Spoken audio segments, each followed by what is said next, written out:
Situado em uma das regiões mais pobres do estado. Reparem bem, vou fazer vocês pensarem, imaginando o mapa do Rio Grande do Sul. Tem um triângulo, uma linha imaginária de Pelotas aqui a Porto Alegre, de Pelotas a Caçapava, um pouco antes, e depois esse triângulo. Aqui dentro não tem uma grande universidade, entende como é que agora começou a pôr da pouco, naquele tempo não existia nada, uma grande universidade, uma grande elétrica, uma grande indústria de base, para poder ocupar a cidade que estava aqui assim, a cidade que está aqui não tinha ocupação, essa ocupação não havia nenhum atrativo desse tipo. Analise esse município da região aqui, pobreza muito grande, aqui não tinha nada. E outro detalhe, só para mostrar, tem um centro civilizador aqui no estado, muito interessante, entende? Já não falamos daquela gringada lá do centro, Santa Rosa. Santa Rosa está a 1000 quilômetros de Porto Alegre, quase, 700 e pico. E Camaquã está sem. Por que Santa Rosa tem progresso e Camaquã não teve, começou a ter de uns 50 anos para cá? Não tem uma razão.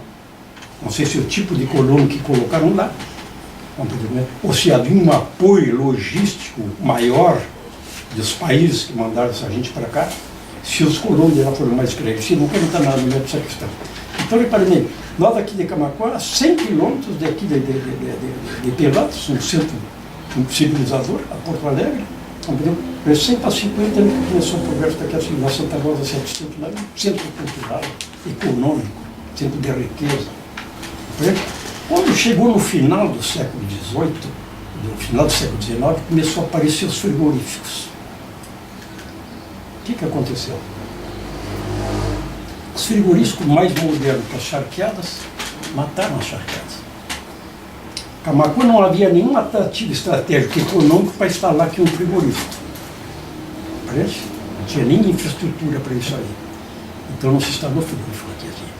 Mas apareceu um milagre para Camaquã, que foi a entrada da cultura do arroz, que é uma cultura interessante, porque ela veio aproveitar exatamente as terras encharcadas de Camaquã, que não prestavam para nada. Por que você guarda coisas antigas? Foi o coronel Boaventura Centeno que fez, imagina. Para servir de exemplo para essa mocidade, tá aí, para mostrar o pioneirismo daquela gente, a garra que aquela gente tinha, sem recurso nenhum. Pois bem, então, já em 1913, era de forma empresarial, e não era só uma, era como 3 grandes empresas. Tinha a Pereira da Silva, tinha esses Centenos, que eu me lembro, eram 3 empresas, agora não me recordo uma terceira. Pois bem, então, o que aconteceu? Entrou o arroz aqui assim e pegou força. E começaram as drenagens particulares.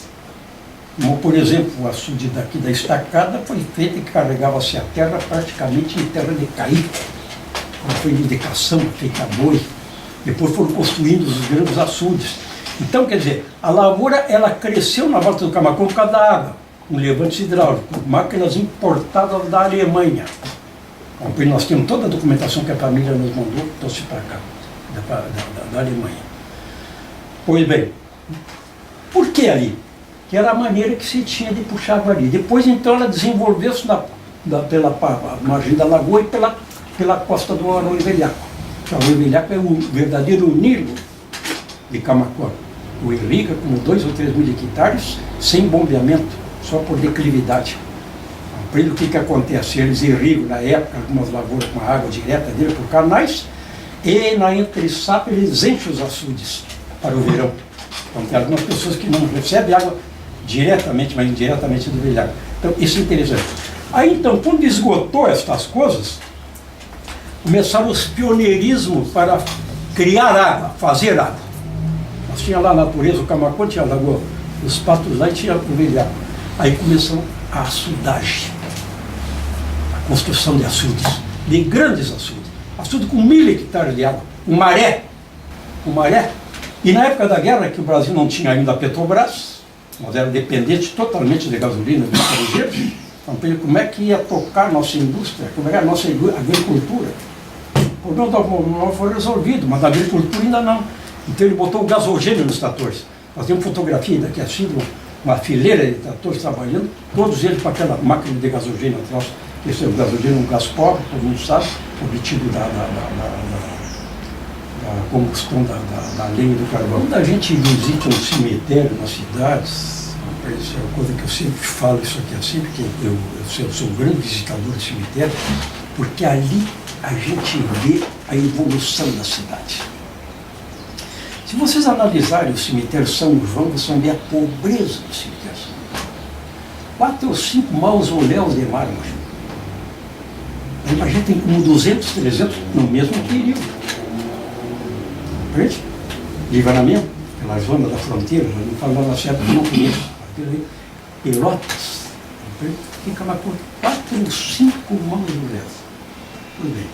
Então, quando a gente quiser, não tem tempo para visitar uma cidade grande, vá ao cemitério.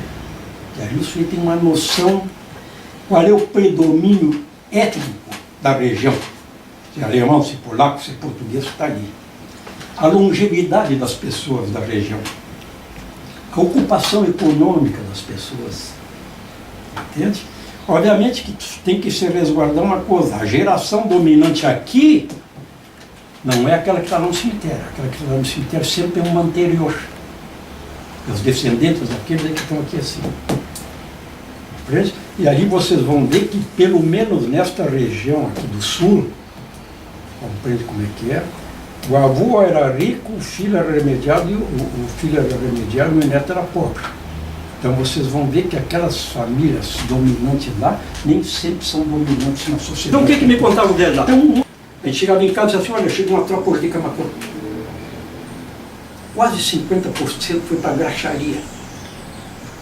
Aproveitar para sabão, para graxa, para tudo, porque não prestava, que era do tudo mercuroso, por causa do campo encharcado. Olha bem que detalhe isso aí, detalhe que eu me lembro disso aqui assim. Pois bem, então o que aconteceu? Para você ter uma noção, tia, a ponte do Guaíba, que nos liga a metade norte e metade, recém tem 50 anos. Recém tem 50 anos. Entende? Então o que aconteceu? Camacuã, com esse modelo, começou como esse progresso de Camacuã? Começou exatamente com isso aí, essas pontes. E a barragem do Arroio Duro. Aí Camacuã, nos 4 quadrantes, rica em água, a barragem do Arroio Duro. Uma pena que eu sempre digo que o japonês e o paulista não descobriram Camacuã uns 30, 40 anos atrás. Porque aqui é um lugar de água. Agricultura no mundo, vocês olham o exemplo americano, aquele binômio, que um colega agrônomo aqui, não foi para dizer terra e água lá no Estado. Quem não tinha água junto com terra e não era rico, não tinha condição de riqueza. Os japoneses foram somente 17 famílias que vieram pegar uma planta. Não encontraram infraestrutura. 17 famílias. Pois bem, aí então começou. Ninguém construía em Camacuã. Veio o Colégio das Freiras. O pessoal construía onde? Construía em outros lugares. Isso tem Pelotas e tudo ali. Então o colégio fixou. Todo mundo começou a construir. A arquitetura de Camacuã deu um salto. Os bairros de Camacuã. O cemitério ficou rico.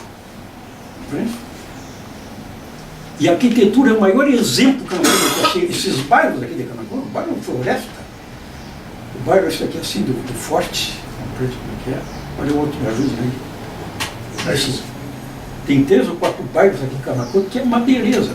E reparem bem, essa pobreza de Camacuã, Camacuã não alcançou todas as virtudes de uma cidade progressista e moderna, e entrou no progresso com quase todos os defeitos de uma sociedade decadente. O povo de Camacuã tem ânsias de progresso.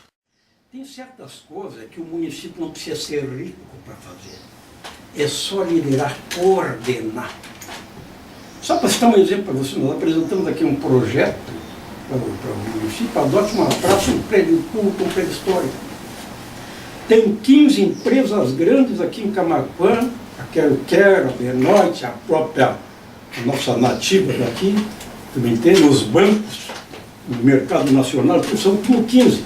E eu via aqui na cidade, de vez em quando, agora bem pouco tempo, um carro forte. 1 a 2 vezes por semana aqui. Eu pensava que era para recolher dinheiro de banco, para recolher das empresas que trouxeram para Camacuã só o emprego. E a trazida dessas empresas para cá foi predatória. Por que predatória? Porque eles não investem aqui.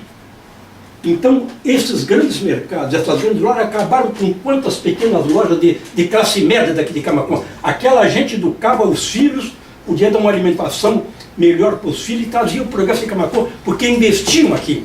Essa turma toda aqui assim é predatória.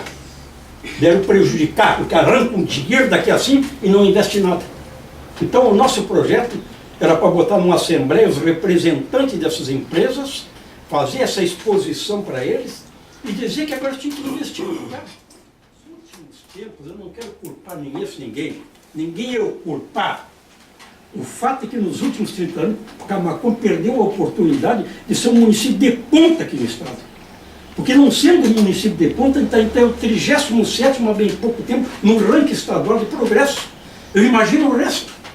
Se eu enxergo o Camaquã, um verdadeiro caos. A riqueza desse município.